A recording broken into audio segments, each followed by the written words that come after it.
Underground Railway Theater was a touring company for like 30 plus years, starting in 1978. I was one of the founders. So we toured a socially engaged work that was all company created for several decades, as I mentioned. We also toured work for young people, and we also did a lot of puppetry as well as acting. And after we moved to Boston, we did some work with the Boston Symphony.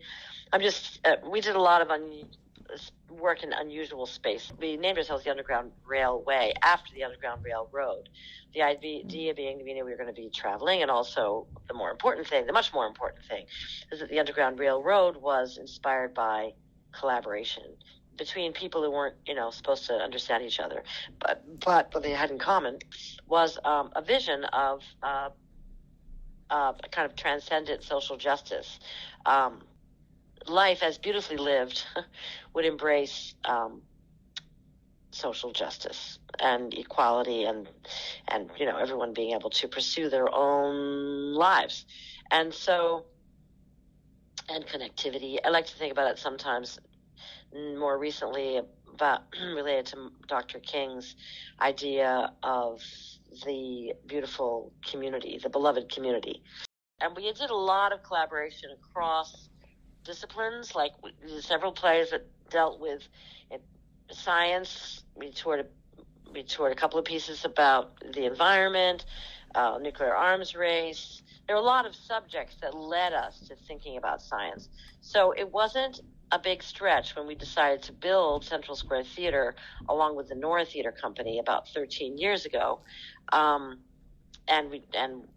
The idea was to stop touring and to build and to continue our work in Central Square Theater. So when we moved into Central Square Theater, one of the things that Underground Railway did, so Underground Railway and the Nora are currently the two theater entities who make up Central Square Theater.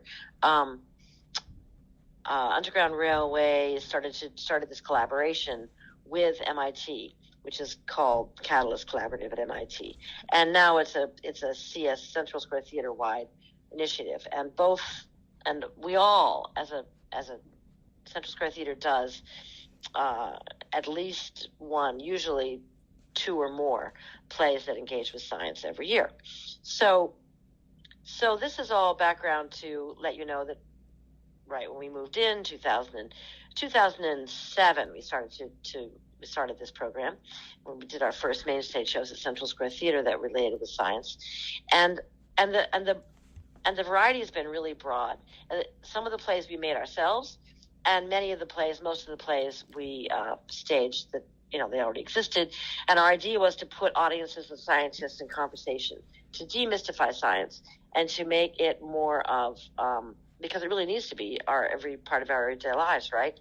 If we as a polity, as a citizenry, are going to do anything about climate change, we can't be cowed about science or about politicians who tell us the science doesn't make any sense. We have to feel confident about examining it ourselves, right?